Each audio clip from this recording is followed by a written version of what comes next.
listening to the Podcast Advertising Playbook, your resource to better understand and execute successful podcast ad campaigns. Hello and welcome to the Podcast Advertising Playbook. I'm your host, Heather Osgood, and you are listening to episode 4 in a mini-series that I am doing on how to purchase podcast advertising. If you have not listened to the first few episodes, I encourage you to go back and check those out. Those episodes will have happened in the last few weeks, and today is the last episode, so I'm glad that you have tuned in. Our first episode was on goal setting. So how do you create goals to ensure success for your campaign? Next, we talked about your target audience and how to make sure you're getting in front of the right target audience.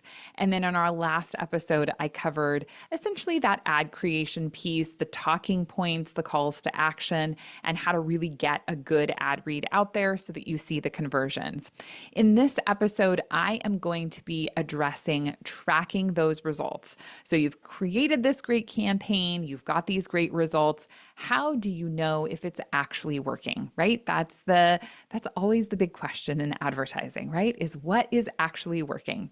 When we think about podcast advertising, I think that it goes hand in hand with this almost online couponing kind of strategy, right? So because we are talking to so many direct response advertisers in the podcast space, because those are the types of companies that tend to advertise the most, they are looking for tracking those results. They want to know what is happening, and I'm sure you do too.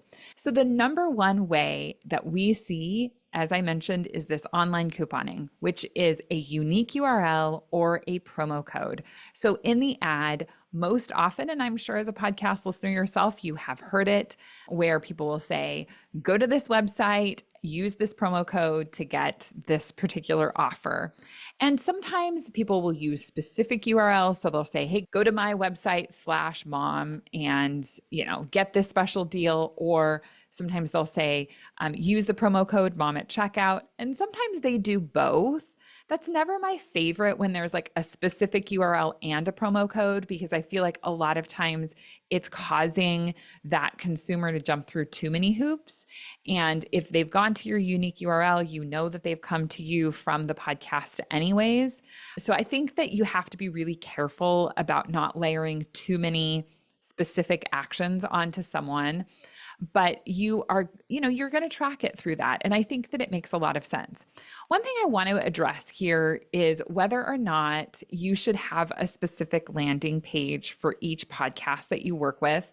There certainly are many advertisers out there who take that approach. And so, essentially that approach would be, here's the specific URL, go to my website /mom. And then when you go to that site, it's a landing page for that podcast, right? And oftentimes it'll say like, hey, thanks for coming in, listener of this podcast. And maybe it'll have the cover art of that podcast.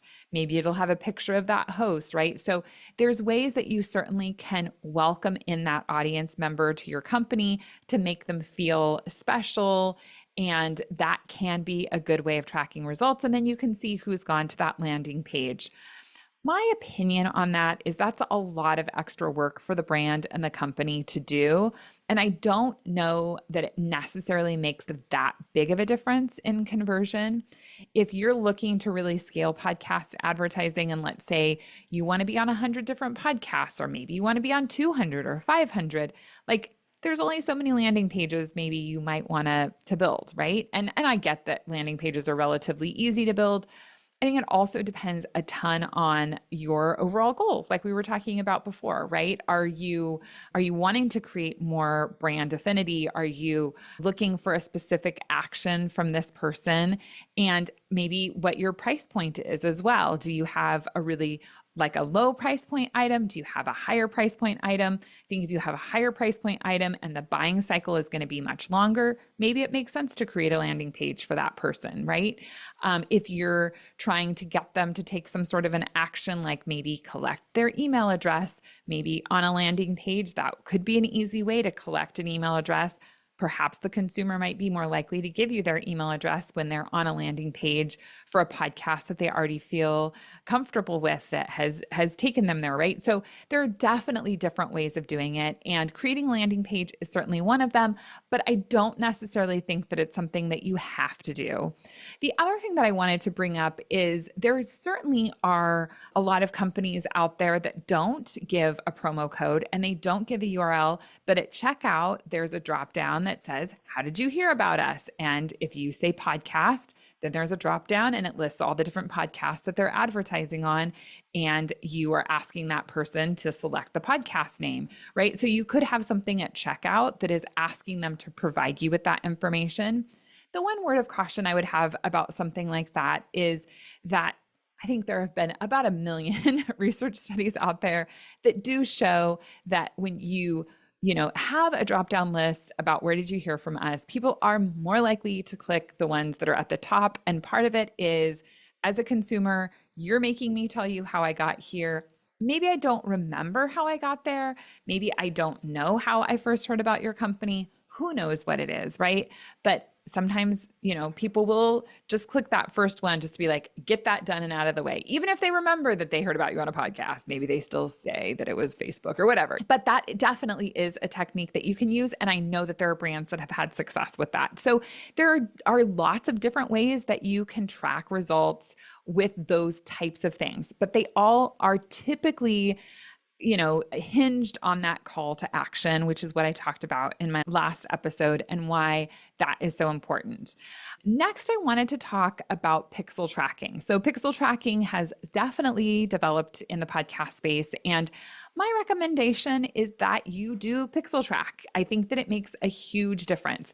Now, is it one or the other? No. I still think that you should have a strong call to action. You should definitely have a way to get that listener to give you a specific code or to track in some other way.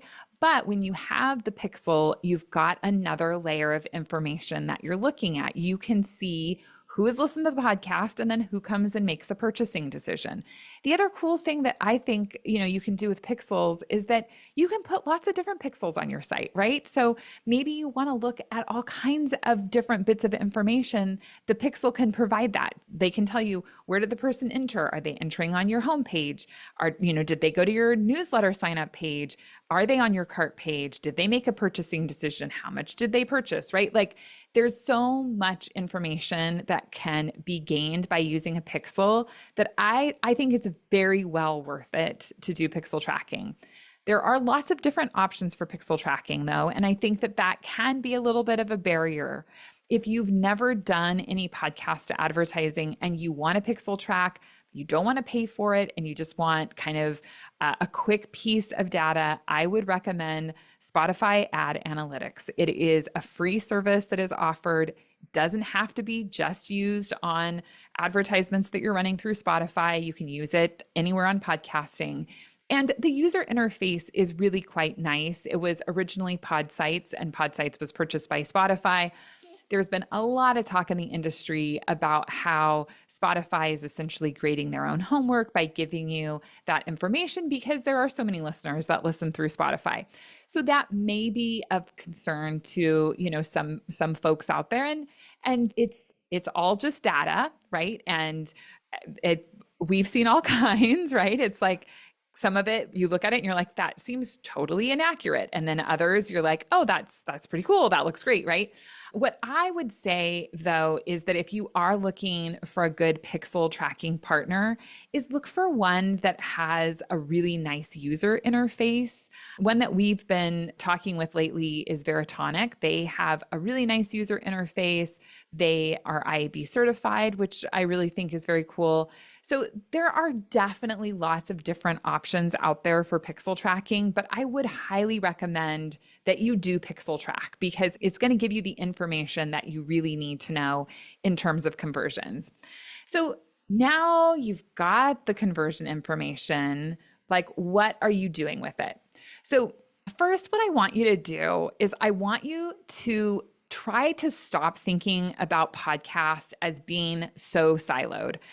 As a marketer, when we try new new things, right? New advertising vehicles, new initiatives, we want to see that that particular initiative has legs, that it can stand up on its own and that it can operate well by itself. And I think that that's very important.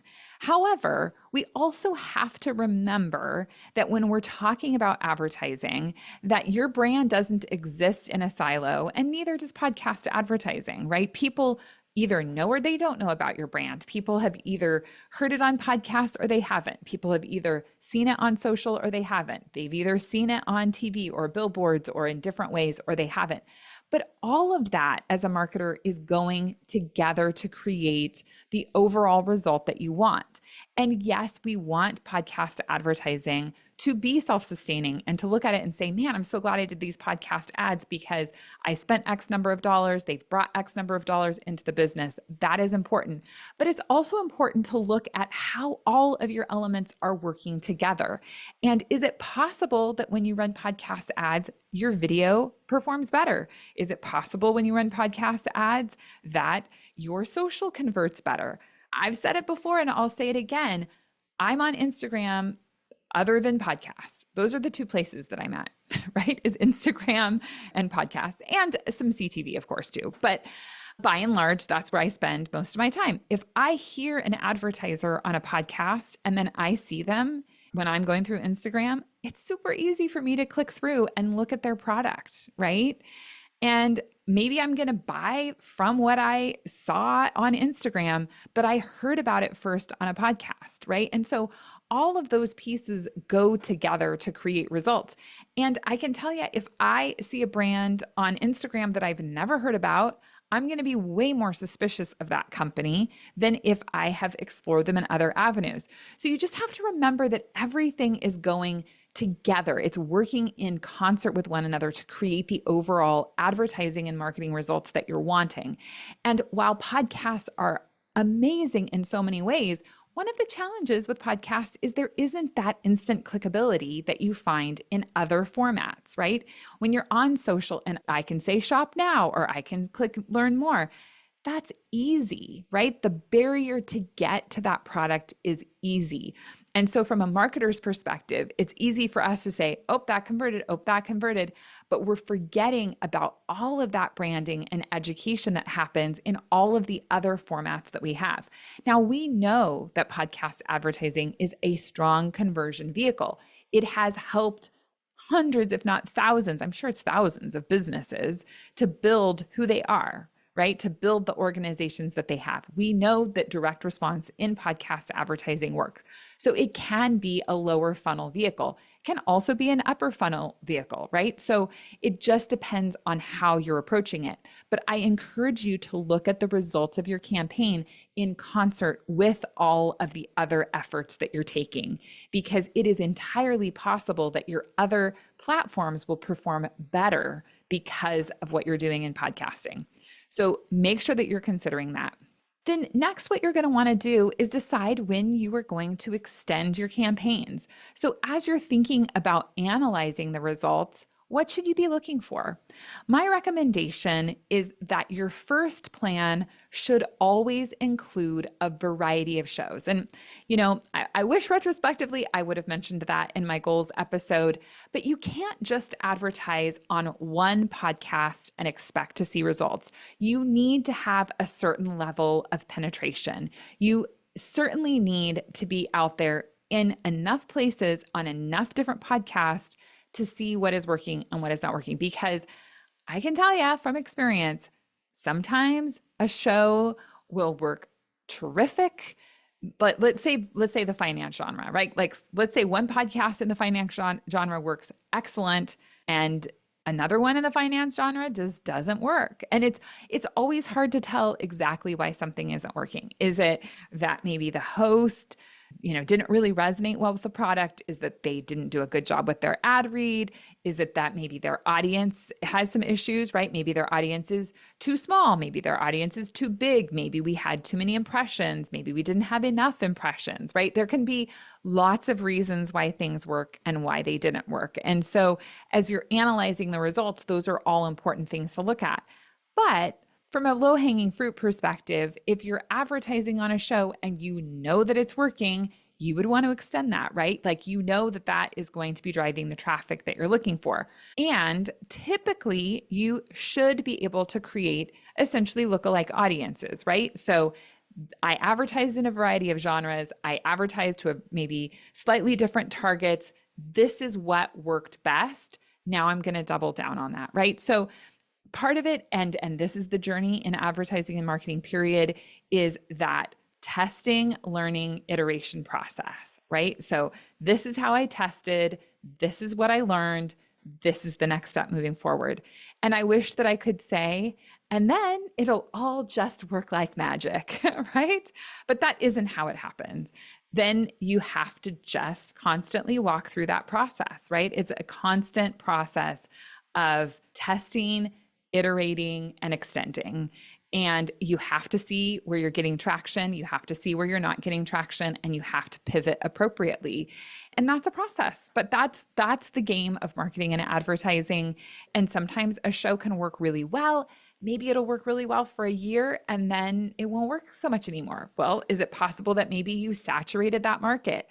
Maybe that particular audience heard all they could hear about your product and the people who were going to buy bought. So there can be, different reasons why things happen, but you just have to be on top of really looking at the results and seeing what has worked well and what hasn't.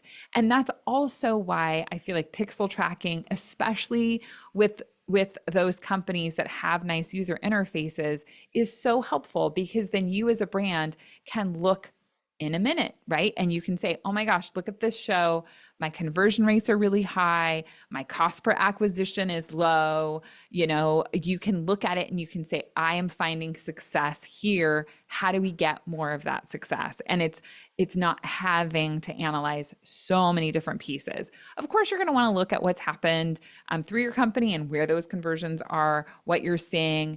But it's also really important to have that pixel. The last thing that I want to say is that when you're analyzing the results that you have through your company, it's also important to apply some sort of a multiple. I would say most companies that I've talked to do that, but make sure that you're applying a multiple, because not everyone is going to use a promo code, right? There are just a percentage of people who will never do that.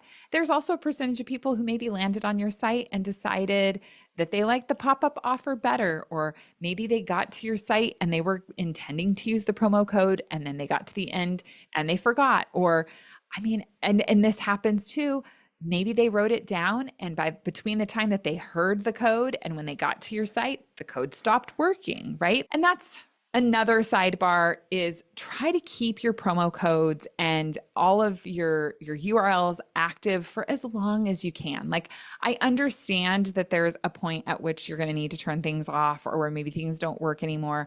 But the longer you can leave them on, the better, because people will continue to use, that long after they hear it, right? So maybe as a consumer, they literally wrote it down, or they put a note in their phone, and then they get to a place where they're ready to take action and it doesn't work anymore. So there can be lots of reasons why people don't use promo codes.